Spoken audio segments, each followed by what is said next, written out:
Iglesia Soldados de Jesucristo presenta Caminando a la Excelencia, vidas transformadas por el poder de la palabra. Bienvenidos. Sea Dios hablando en esta tarde. Le damos la bienvenida a aquellas personas que en este momento nos sintonizan en nuestro canal de televisión. Bienvenidos allá a sus hogares, bienvenidos los que estamos en este lugar, pero en especial al Espíritu Santo. Démosle ese fuerte aplauso de bienvenida. Les invito a que abramos nuestras Biblias en Primera de Juan capítulo 1 y capítulo 2, que es lo que nos corresponde para esta tarde. Primera de Juan capítulo 1 y nuestro tema de hoy, vida cristiana práctica. Vida cristiana práctica. Dios se da a conocer de muchas maneras. A Dios lo conocemos como el Dios proveedor, como el Dios sanador. Y esas dos manifestaciones es lo que más le gusta al pueblo cristiano. El pueblo cristiano le fascina, ama esas dos manifestaciones. Le agrada hablar de un Dios sanador, le agrada hablar de un Dios proveedor. Tanto le agrada que hasta palabras en hebreo se aprenden. Jehová Jireh, y es feliz hablando cosas que no entiende pero que le gusta porque suena bonito y porque le han dicho que es un Dios proveedor, un Dios sanador, un Dios que nos da todo. Cuando hablamos de esas dos manifestaciones nos gusta, pero un verdadero cristiano no solo se interesa por esos dos tipos de manifestaciones. El mundo y cualquier otra persona que solo es un creyente raso, un creyente que de vez en cuando se acuerde de Dios, le fascina esos dos tipos de manifestaciones. Le fascina creer en un Dios proveedor, le fascina creer en un Dios sanador, pero un verdadero cristiano, más allá de solamente esas dos manifestaciones, lo que le agrada también es escuchar cuando habla la palabra de que Dios también es luz. Miremos ahí en el versículo 5 de Primera de Juan, capítulo 1. Recuerden, no estamos en Juan, sino en Primera de Juan, capítulo 1, versículo 5. Este es el mensaje que hemos oído de Él, que os anunciamos. Dios, ¿qué dice ahí? Dios es luz y no hay ninguna tiniebla en Él. Y esto es el mensaje, dice que nosotros anunciamos, que nosotros decimos que Dios es luz. ¿La luz para qué sirve? La luz nos guía, la luz es la que nos señala el camino por donde nosotros debemos transitar. Y por eso es que a muchas personas no les gusta mucho hablar de un Dios luz, sino de un Dios proveedor, de un Dios sanador. Porque cuando hablamos de un Dios luz, significa que nosotros aceptamos que Dios se encarga de guiarnos, de corregirnos, y a muchos de nosotros no nos gusta la corrección. A muchos de nosotros no nos gustan que nos digan qué hacer. Nosotros, incluyendo pastores para abajo, apóstoles, cometemos errores. Y cuando tenemos un Dios luz, Él nos dice en qué nos hemos equivocado, qué estamos haciendo mal para que no lo hagamos. No hay nadie en la tierra que no se equivoque. Todos en la tierra nos podemos equivocar.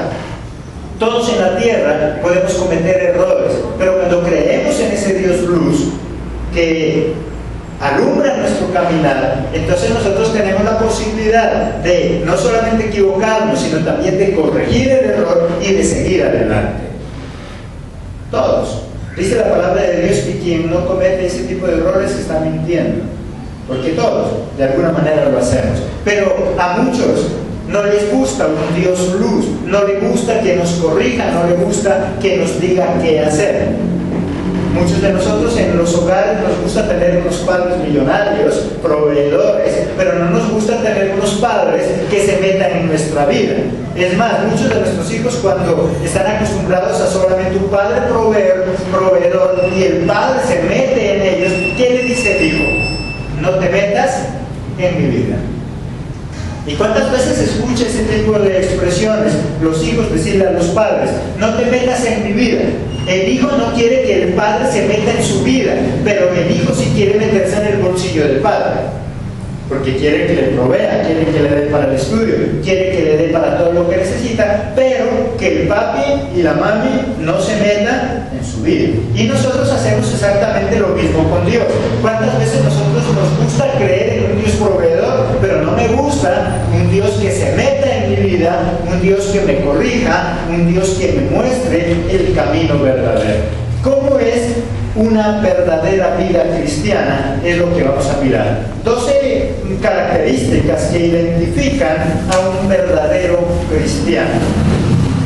Primero, es útil en la obra de Dios. Comparte el Evangelio. Versículo 3, la primera parte que dice: lo que hemos visto y oído, eso anunciamos, para que también vosotros tengáis comunión con nosotros. Lo que hemos oído, lo que hemos escuchado, eso es lo que nosotros, ¿qué dice? Anunciamos. Eso es lo que nosotros hacemos. Un verdadero cristiano se diferencia a un simple creyente. El creyente es el que va a una iglesia a ver qué pasa, a ver si hay milagros, y si hay milagros le gusta y ahí se queda. Pero si no hay milagros, entonces simplemente se va, buscando milagros, más no a Cristo. Un verdadero entonces cristiano, ¿qué es lo que dice que hace? Comparte, es útil en la obra de Dios. Pero muchas veces llevamos años en la vida cristiana y nunca compartimos a nadie. Es más, en la cuadra donde vivimos, en el trabajo donde estamos, podemos llevar años y nadie sabe que nosotros somos cristianos.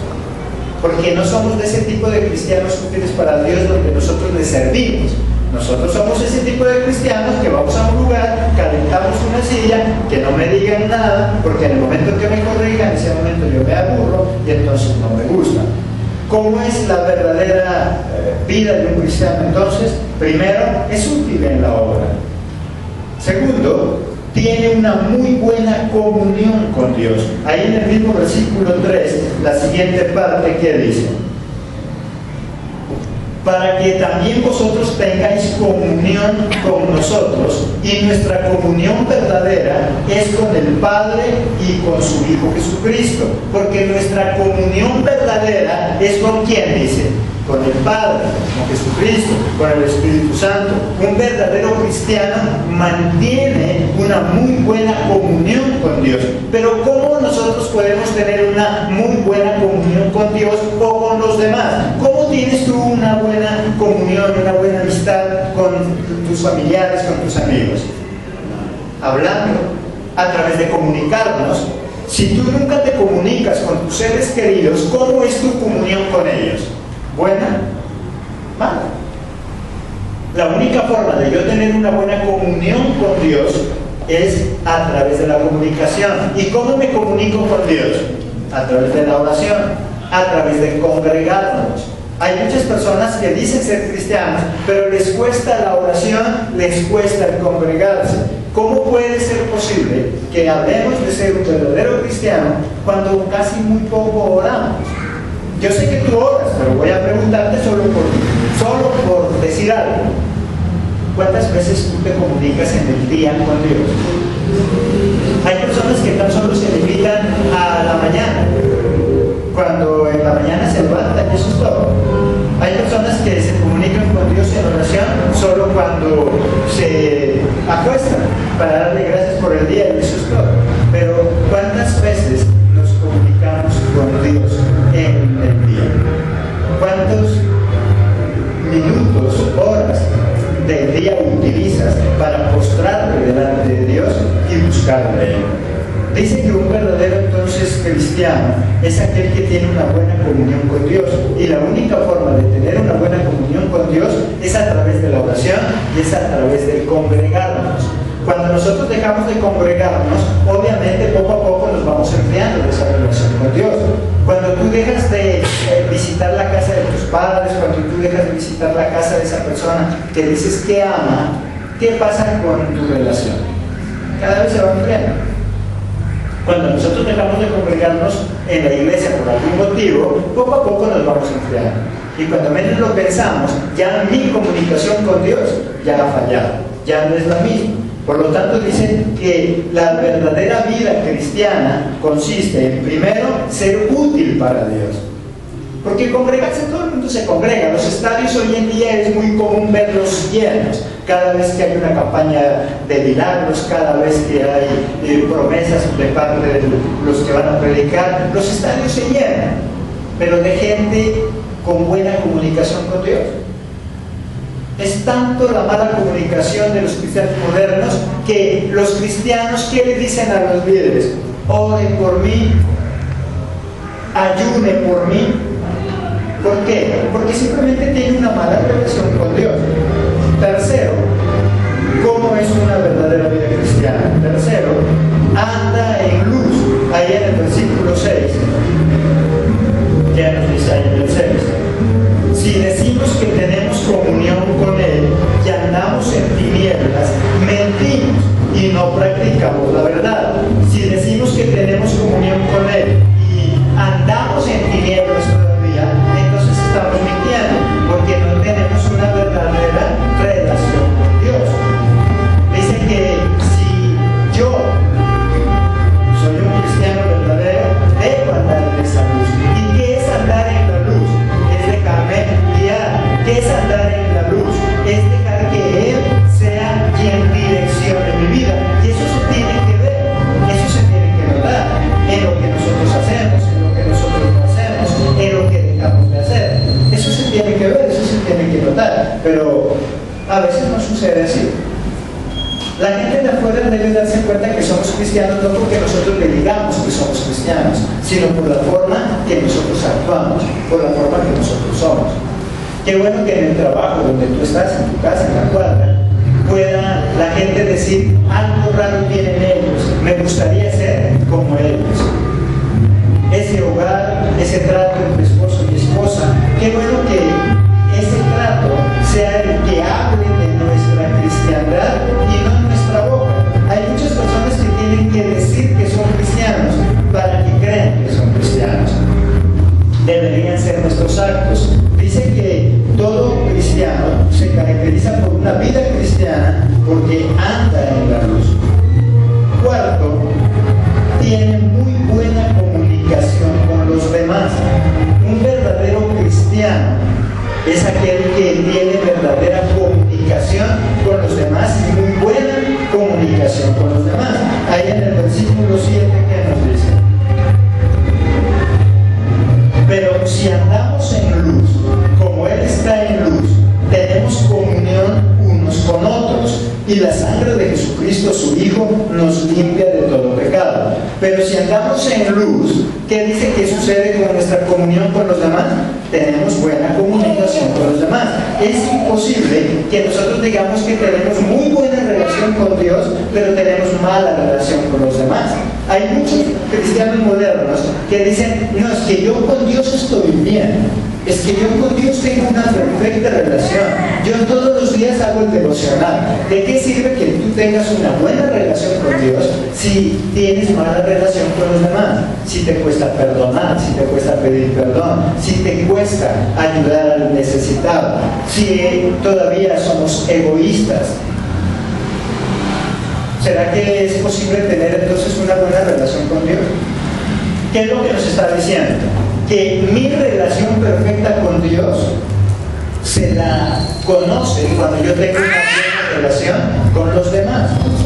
No podemos nosotros decir que tenemos buena relación con Dios, que mi relación con Dios es perfecta, pero que con los demás la tengo mal.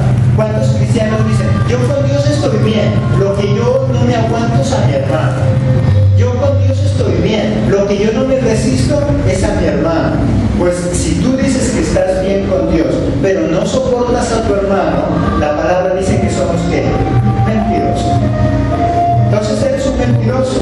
¿Cómo puedes amar a Dios que no lo ves y no amar a tu hermano que sí lo ves? ¿Cómo puedes tú pedirle a Dios perdón cuando a ti te cuesta perdonar, cuando a nosotros nos cuesta perdonar? Dice entonces que el verdadero cristiano no es solamente congregarse en algún lugar. El verdadero cristianismo es tener una forma de vida conforme a lo que yo digo que soy. Cuarto, entonces, tiene una buena comunicación con los demás. Si tú y yo decimos ser muy buenos cristianos, mi comunicación con los demás, con mi esposa, con mi esposo, con mis hijos, tiene que ser buena. Quinto, es capaz de aceptar que es pecador. Versículo 8, ¿qué dice? Si decimos que no tenemos pecado, nos engañamos a nosotros mismos y la verdad no está en nosotros. Si nosotros decimos que no pecamos, que no somos pecadores, dice que la verdad no está en nosotros y que nos engañamos nosotros mismos. Cuando yo acepto que soy un pecador, recuerda que pecar es cerrar al blanco, es equivocarnos, es hacer las cosas que no debemos que hacer. Por lo tanto, cuando tú y yo reconocemos que hemos pecado, reconocemos que nos hemos equivocado, ¿qué es lo que podemos hacer? Corregir. Todo aquel que no acepta que ha pecado, le es difícil corregir. Todo trabajo en la vida, para que quede perfecto, es necesario aceptar que hay errores, es necesario aceptar que nos hemos equivocado. Tú puedes ser un empresario ejemplar, pero si cada vez te das cuenta que estás fallando, cada vez te das cuenta que estás yendo a la quiebra, ¿qué es necesario aceptar? Que hemos fallado, que en algo nos estamos equivocando. Espiritualmente a eso se le llama pecado. A nivel secular le podremos hablar de equivocación. Si tú no aceptas que te has equivocado en algo, lamentablemente nunca te vas a poder corregir. ¿Cómo te corriges? ¿Cómo corriges algo si no aceptas tu error? Por lo tanto, dice que un verdadero cristiano es aquel que acepta que peca, que es pecador. Pero muchas veces nosotros decimos, pero ¿cómo así? ¿Ya es cristiano y peca y pecó? Porque cuando se trata de juzgar a otros somos muy buenos. Pero cuando se trata de reconocer nuestros errores, entonces ahí ya no los queremos ver.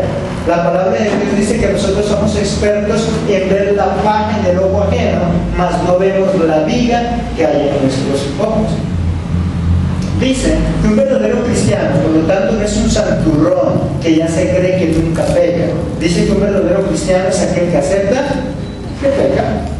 Y eso permite que nos cuidemos. Si tú y yo decimos que nosotros ya nunca pecamos, caemos en dos errores. Primero, que nos engañamos a nosotros mismos y perdemos la oportunidad de corregir. Y segundo, simplemente nos volvemos esas personas que juzgan a todo el mundo y perdemos por eso la oportunidad de corregir nuestra vida. Nosotros los cristianos vamos a llegar a tener una vida perfecta a medida que vayamos aceptando que nos hemos equivocado. Si tú y yo somos de los que decimos que nunca nos hemos equivocado y que no nos equivocamos, lamentablemente nunca vamos a poder corregir. La espiritualidad no es solamente poner las manos al cielo y orar, es una forma de vida. Tú y yo llegaremos a tener hogares perfectos cuando corrijamos. Como esposo, como esposa, como hijo, como padre, sabemos que nos hemos equivocado. Y si tú como papá dices que nunca te has equivocado, dice la palabra que te estás engañando a ti. Si tú como esposa, como esposo dices que nunca te has equivocado, entonces te estás engañando a ti mismo. Todos de una de otra forma nos equivocamos. Solamente que tenemos que aceptarlo para poder corregir, para poder cambiar. Y de esa forma un día llegar a ser mejor. No sé cómo es tu vida, pero qué bueno que te preguntaras esta noche, ¿cómo eres tú como padre? ¿Nunca te has equivocado? Como mamá, ¿no te has equivocado? Como hijo. Si tú tomas hoy la decisión de aceptar que te has equivocado, y yo también, vamos a corregir. Y vamos a ser cada día mejores. Sexto, es capaz de confesar su pecado, porque una forma es aceptar y otra es confesar mi pecado delante de Dios. Ahí en el versículo 9, ¿qué dice? Si confesamos nuestros pecados, Él es justo para perdonar nuestros pecados y limpiarnos de toda maldad. Primero, ¿qué hago? Yo reconozco que soy un pecador, pero no basta solo con eso, sino que es necesario también confesarlo delante de Dios para permitirle a Jesús que Él actúe en mi vida. Porque a veces nosotros llegamos hasta el hecho de aceptar que nos hemos equivocado, pero no lo confesamos delante de Dios. mismo pasa en el hogar o en cualquier otra situación. Puede ser que nosotros aceptemos que nos hemos equivocado, pero ¿qué es lo que nos es difícil? Confesarle a la esposa, al esposo y pedirle perdón. A veces nosotros sabemos que nos hemos equivocado, pero delante de la persona que hemos ofendido, nosotros ¿qué le decimos? Muchas veces nosotros somos algo curiosos para pedir perdón. ¿Cuántas veces nosotros le pedimos perdón a la esposa y el esposo cuando la hemos golpeado? ¿Se acuerdan en el tiempo de antes cuando golpeaba a la esposa, cuando golpeaba la esposa al esposo? ¿Cómo era la forma de pedir perdón? Mi amor, perdóneme por haberla golpeado, pero es que usted tiene la culpa. Y esa era la forma. Dice que yo debo aceptar que me he equivocado, pero también confesar. Y de esa forma Jesús me perdona, Dios me perdona. Y así en cualquier área de la vida. Acepta que te has equivocado, pero corrige. Hay personas que aceptan que se han equivocado, pero no corrigen. ¿De qué sirve que nosotros aceptemos nuestra equivocación si persistimos en lo mismo y no corregimos? No es malo que tú y yo nos equivoquemos, lo malo es que no aceptemos que nos hemos equivocado y que no corrijamos nuestros errores. Séptimo, cree que Cristo es quien intercede por él. Ahí en el capítulo 2, versículo 1, hijitos míos, estas cosas os escribo para que no pequéis, y si alguno hubiere pecado, abogado tenemos para con el Padre a Jesucristo el justo. ¿Qué dice ahí en ese pasaje? Yo les escribo esto no para que pequen, no para que se deleiten pecando, sino para que cuando se equivoquen y lleguen a pecar, se acuerden que en el cielo tenemos a alguien que está intercediendo, y se llama ¿quién? Jesucristo. Él es nuestro abogado. Y por eso era claro, no les estoy diciendo esto para que pequen.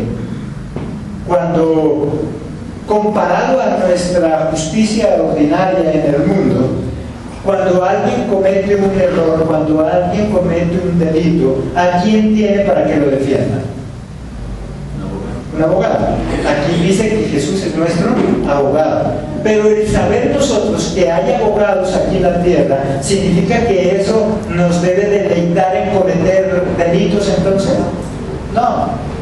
El hecho de que alguien sepa que hay abogados no significa que tenga que cometer delitos para acudir a un abogado. Eso es lo que nos está diciendo ahí. Yo les estoy diciendo que Jesucristo es nuestro abogado, pero no para que pequen, sino que si en algún momento y no con mala intención pecaron, recuerda que Jesucristo, ¿qué es lo que conoce de nosotros? El corazón. Él sabe si nosotros cometimos un pecado sin saberlo, o por ignorancia, o por ingenuidad, o lo cometo porque me gusta cometerlo. Él dice que es nuestro abogado y nos defiende cuando nosotros cometemos errores y pecamos, pero de manera involuntaria. Todos nosotros estamos dispuestos a cometer un error, a equivocarnos, a cometer un pecado, y Jesucristo es nuestro abogado. Un verdadero cristiano sabe eso. No para pecar, pero sí para tener esa tranquilidad. Que si en algún momento me equivoqué de manera ingenua, no me voy a condenar, porque Jesucristo es mi abogado. Él es el que está con nosotros. Ahora, si alguien aquí en la justicia ordinaria asesina, comete un delito, pero premeditadamente, ¿le sirve ese abogado? No le sirve. Igual se va a la cárcel, porque el abogado no va a defenderlo habiendo pruebas palpables y todo el mundo habiéndolo visto cometer ese delito. Y lo mismo pasa con Jesucristo. Si tú y yo pecamos, pero de manera deliberada, si nosotros a propósito pecamos, entonces no va a servir. Por eso ¿quién es lo primero que comienza aclarando ese versículo? No para que pequen, pero sí para que entiendan que si se llegan a equivocar, tienen un abogado que se llama Jesús y que Él está intercediendo por nosotros.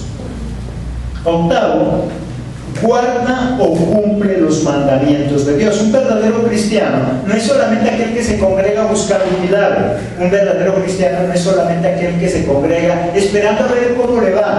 Un verdadero cristiano es el que se congrega para cumplir los mandamientos de Dios. Ahí en el capítulo 2, versículos 3 y 4, ¿qué nos dice?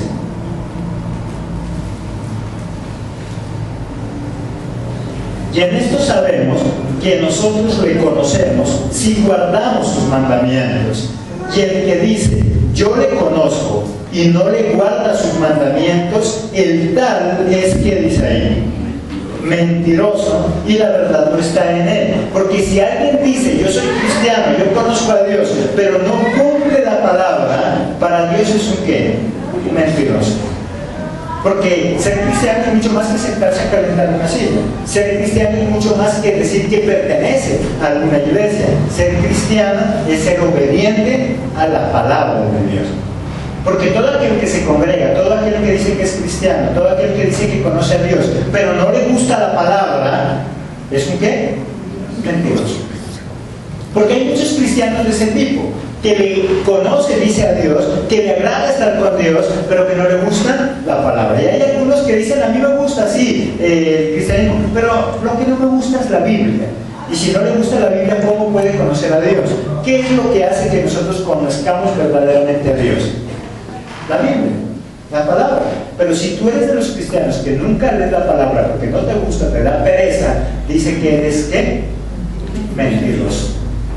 Porque a nosotros los cristianos lo que nos identifica es el verdadero conocimiento de la palabra, porque a través de la palabra conocemos a Dios. Tú no conoces a alguien hasta que hablas con él. Hay personas que te pueden decir mentiras de esa persona. Por eso hay tanta gente ingenua que termina haciéndose enemiga de otros sin siquiera saberlo, solo porque te dijeron, solo porque te llamaron, te comentaron, te dijeron algo malo de esa persona, e inmediatamente nosotros reaccionamos y nos volvemos también enemigos. ¿Qué es lo que yo debería hacer? Escuchar también la otra parte, porque puede ser que te estén mintiendo. ¿Cómo conocemos a Dios? A través de hablar con Él, a través de comunicarnos con Él. Y la única forma que tenemos para comunicarnos con Dios es a través de dos cosas: la oración y la palabra. Dice que todo aquel que dice conocer a Dios y dice ser cristiano, si no se sujeta a la palabra, es que mentiroso. ¿Y por qué enfatizo mucho en eso que nos dice ahí la palabra? Que es un mentiroso. Porque muchos de nosotros pareciera ser que somos todos unos mentirosos. Hablamos de Cristo, sí, pero para que haga milagros en nuestra vida. Hablamos de Cristo, sí, pero simplemente porque queremos pasarla bien, mas no someternos a su palabra. Si no me someto a la palabra, simplemente Él dice que somos unos mentirosos. A todo cristiano, entonces lo que lo identifica no es solamente congregarse en algún lugar. Lo que lo identifica como cristiano es someterse a la palabra. Pero dice que el someterme a la palabra me lleva a tener buena relación con los demás. Hay cristianos que dicen, yo amo a Dios, pero odio a ese Señor, pero odio a mi hermano.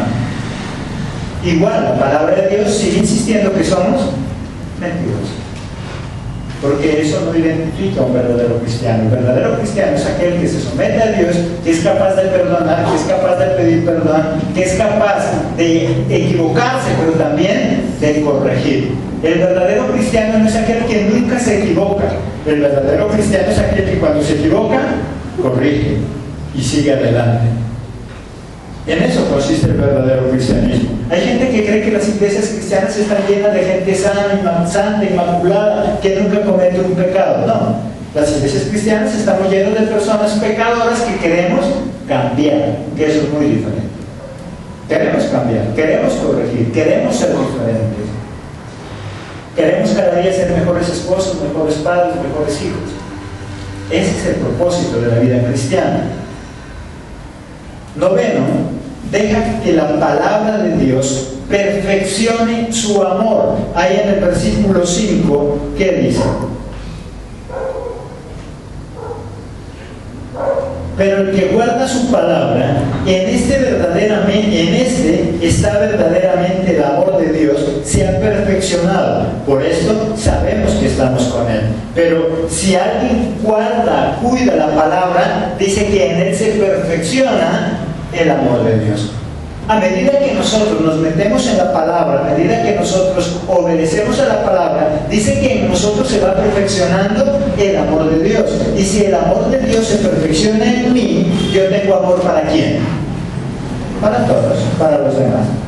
Pero cuando yo no dejo que el amor de Dios se perfeccione en mí, me es difícil amar a los demás.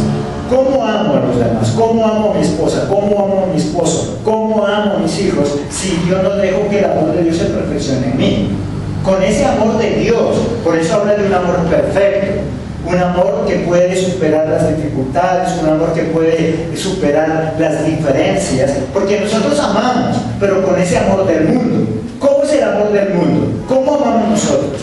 Cuando tú dices que amas a tu esposo, ¿por qué amas a tu esposo? ¿Por qué amas a tu esposa? ¿Te has puesto a pensar en algún momento cuando nosotros estábamos en el mundo y conocimos a nuestra esposa, a nuestro esposo? ¿Por qué nosotros decimos que nos sentimos enamorados de él? ¿Porque lo hacía sentir mal? No, porque lo hacía sentir bien. Este es el amor del mundo. Si a mí alguien me hace sentir bien, entonces me es fácil enamorarme. Y entonces yo digo que estoy enamorado. Porque con ella o con él la paso chévere. Porque con él o con ella hacemos cosas que nos gustan. ¿Y cuántas veces nosotros venimos y decimos, pastor o papá, estoy enamorada? ¿Y cómo sabe? Ay, es que es tan lindo, tan linda. Pensamos igual, tenemos los mismos sueños, tenemos los mismos propósitos. Ay, nos identificamos tanto. Por eso dice que la ama y por eso dice que lo ama. Pero ¿qué pasa en el día en que ya no tienen los mismos sueños? ¿Qué pasa en el día en que ya no tienen las mismas metas? ¿Qué pasa con ese amor? Hasta ahí se acaba. Hasta ahí se acaba. Porque yo decía que estaba enamorada o enamorado de él. Porque me hace sentir bien.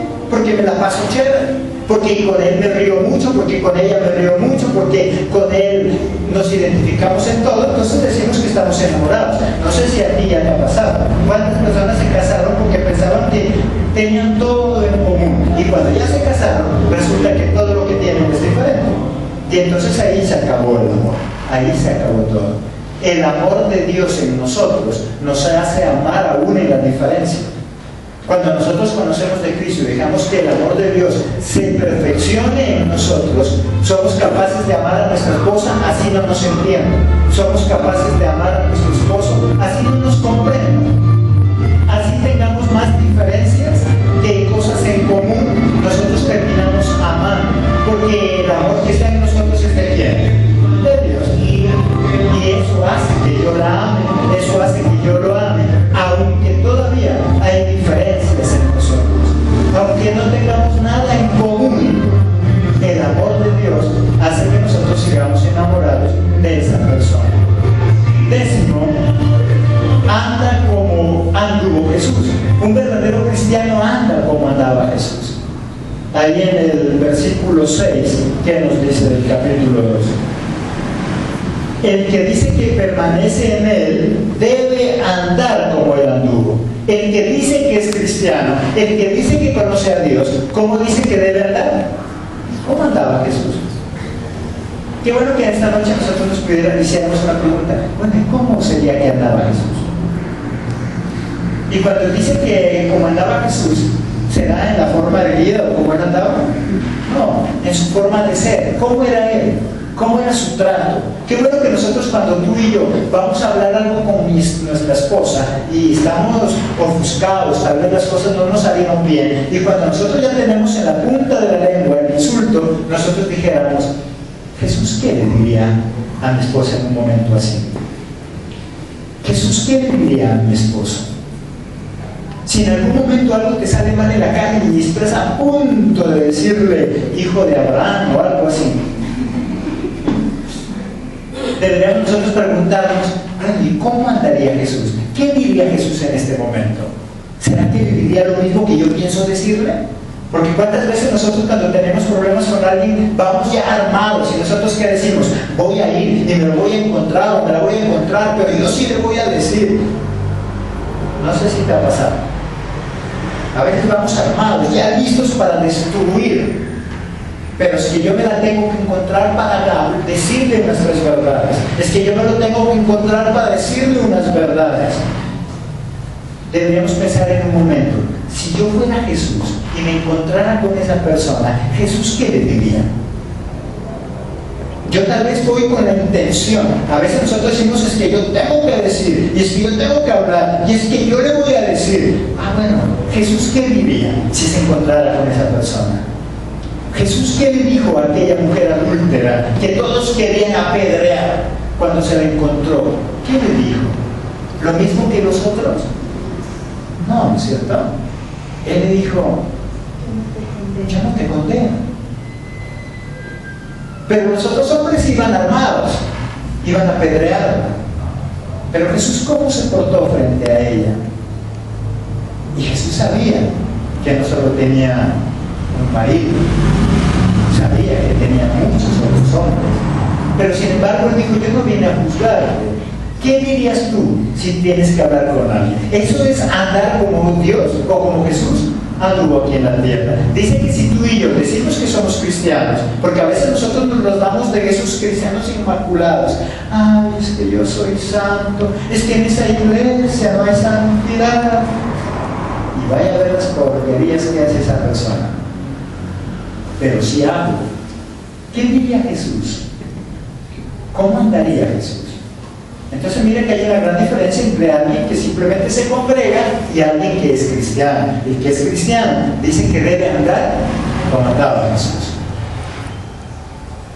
Si tu esposa te hizo perder algo, si tu esposo te hizo perder algo, si tu hijo dañó algo y tú estás a punto de coger un látigo, a punto de coger un palo, deberíamos pensar, bueno, ¿y qué haría Jesús en este caso? Si Jesús fuera yo, ¿cómo actuaría él? Eso es ser cristiano. Cada vez que yo voy a hablar, cada vez que yo voy a hacer algo, yo debería pensar, ¿y Jesús cómo diría? Si tú estás en tu casa esperando a qué hora llega tu esposo y tienes allí atrás ya listo el sartén, deberías pensar, bueno, si yo fuera Jesús, ¿Jesús qué haría? Entonces seguro que en ese momento sacamos el sartén, vamos a la cocina, fritamos unos huevos, hacemos un chocolate y le decimos, mi amor, porque eso lo haría Jesús, ¿cierto? ¿Qué haría yo en ese momento? Con el sartén le daría en la cabeza. ¿Qué haría Jesús con ese sartén? ¿Cierto? A muchos de sus discípulos, después de que se habían ido a un lado del río, dice que ¿cómo estaba Jesús? Con unos peces, con unos panes, listo para darles de comer. Entonces mira que eso es andar como anduvo Jesús. Y un verdadero cristiano dice que esa es su meta, andar como anda Jesús. Y eso es dejar que en mí se perfeccione el amor de Dios. Sin el amor de Dios, difícil. 11. Ama a los demás.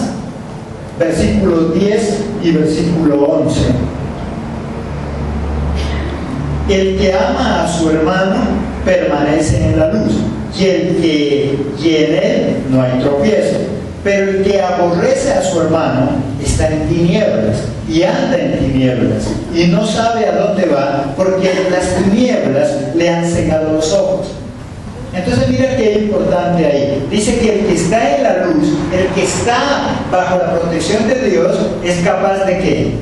De amar a su hermano. Pero el que aborrece a su hermano, dice que no está en la luz y que es un mentiroso. Cambiando a los términos cristianos, dice que ser cristiano es amar al hermano. Y recuerde que amar al hermano es amar aún al enemigo. Pero si yo me llamo cristiano y yo digo que aborrezco a esa persona, dice que la verdad no está en mí y que todavía vive en oscuridad. Entonces mira que ser cristiano es mucho más que congregarse en un lugar, es mucho más que asistir en un lugar hermoso o no sea hermoso, un lugar grande o pequeño, da igual. Congregar, ser cristiano es mucho más que pertenecer a algún lugar. Ser cristiano es dejar que la vida de Cristo se manifieste en nosotros, que el amor de Dios se manifieste en nosotros. ¿Cuántos de nosotros decimos ser muy buenos cristianos, pero odiamos a todo el mundo? Si yo digo que soy cristiano, pero odio a los demás, ¿qué dice la palabra que soy? Mentiroso. Y que la verdad no está en mí. Por eso dice que debemos andar como Jesús.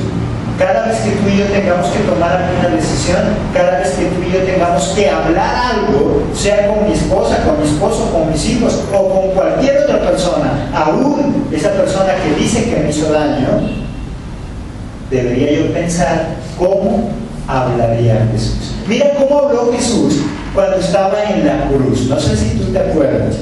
Cuando Él estaba mirando a todos aquellos que lo estaban crucificando, a todos aquellos que lo habían azotado, a todos aquellos que lo subieron en esa cruz, ¿cuál fue su última oración? ¿Qué le dijo al Padre con respecto a esas personas? Perdónales, porque ellos no saben lo que hacen. Y dice que debemos andar como Él. Y en ese momento, cuando Él les dijo perdónales a ellos, ¿es porque era que lo amaban? No, le habían herido, le habían causado daño. Pero ese era el amor de Jesús. Eso mismo dice con nosotros, porque a veces nosotros decimos, ay pastor, pero es que usted no sabe, es que esa persona me causó tanto daño. ¿Y será que a Jesús no le causaron daño? Es más, no le seguimos causando daño. Y dice que nosotros debemos andar como andaba Jesús, porque el amor de Jesús está en nosotros. Y por eso nos es fácil amar a la otra persona, perdonar a la otra persona. Porque hay muchos cristianos que llevan muchos años, pero les cuesta perdonar. Es que no saben lo que me hizo, es que no saben el daño que me causó. Pues yo veo que a Jesús le causaron mucho daño. Tú y yo le hemos causado y le seguimos causando daño a Jesús. Mas sin embargo, Él sigue amándonos. Amén. Amén. Él sigue perdonándonos. Él sigue dándonos otra oportunidad. Y dice que eso es ser cristiano. Esa es una vida cristiana práctica. Lo otro es simplemente congregarse en algún lugar y eso es todo. Hablar de Cristo habla hasta Satanás. Por lo tanto, no se trata solo de hablar bonito de Cristo, sino dejar que nuestra vida sea perfeccionada por Él. ¿Significa entonces ser cristiano? Es ser perfecto y nunca fallar. Antes, por lo contrario, dice que ser cristiano es capaz de reconocer que somos pecadores. Ser cristiano, porque hay gente que dice, y es que cristiano, y es que pastor, y es que pastora, y es que líder. Es que el verdadero cristiano no es aquel que nunca peca, ni falla, ni se equivoca. El verdadero cristiano es aquel que es capaz de reconocer que se ha equivocado para poder corregir, para poder caminar otra vez por donde debe caminar. 12 y último punto. Y ese sí que nos cuesta a la mayoría. No ama al mundo. Un verdadero cristiano no ama al mundo. Ama a las personas del mundo para poderlas ayudar y salvar, pero no ama al mundo. Ahí en los versículos 15 al 17, ¿qué dice? No améis al mundo ni las cosas que están en el mundo. Si alguno ama al mundo, el amor del Padre no está en él. Si alguien ama al mundo, ¿qué pasa con el amor del Padre? No está en él. Porque todo lo que hay en el mundo, los deseos de la carne, los deseos de los ojos y la vanagloria de la vida, no provienen del Padre, sino del mundo. Y el mundo pasa y sus deseos, pero el que hace la voluntad de Dios permanece para siempre. Dice que un verdadero cristiano ya no ama al mundo. ¿Y cuántos cristianos se siguen amando al mundo? ¿Qué es amar al mundo? Amar las tradiciones del mundo, las costumbres del mundo, lo que hace el mundo. Hay ciertas fechas en el año, en todas las regiones, que el mundo festeja. Y hay cristianos que todavía le cuesta. Y dice que el cristiano que todavía ama las cosas del mundo, el amor de Dios no está en él. Hay cristianos que en nuestra región, que se hacen los carnavales, son felices, son más felices en el carnaval que en la iglesia. Y dice que el verdadero cristiano ya no ama al mundo. Esas son cosas del mundo. pero eso sí que cuesta. Hay gente que dice, no, a mí sí me gusta el cristianismo, pero claro que yo en diciembre y en enero me doy vacaciones, porque me voy al mundo. Amo más el mundo, y lo amo tanto, que miraba por ahí una reflexión. Hay gente tan ignorante que dice, pastor, yo me voy de la iglesia porque la iglesia me decepcionó. Y la pregunta en esa reflexión es, ¿y el mundo no te ha decepcionado algunas veces? ¿Nunca te ha decepcionado el mundo? ¿Y entonces por qué no te sales del mundo? Porque el mundo nos ha decepcionado cantidad de veces, ¿o no? Mas sin embargo, del mundo no se quiere salir. Y entonces, cristianos falsos y mentirosos. No, es que yo no vuelvo a la iglesia porque me decepcionó. Pues allá en el mundo cantidad de veces te han decepcionado. ¿Por qué no te sales del mundo entonces? Pero ahí en el mundo sí está bien amañado. No importa cuántas veces lo hayas decepcionado del mundo, ahí sí sigue bien amañado. ¿Por qué? Porque hace parte del mundo. Porque aunque es cristiano... Iglesia Soldados de Jesucristo presentó Caminando a la Excelencia, vidas transformadas por el poder de la palabra. Míranos todos los jueves a las 6 de la tarde y todos los domingos a las 9 de la mañana y 11 de la mañana. Te esperamos.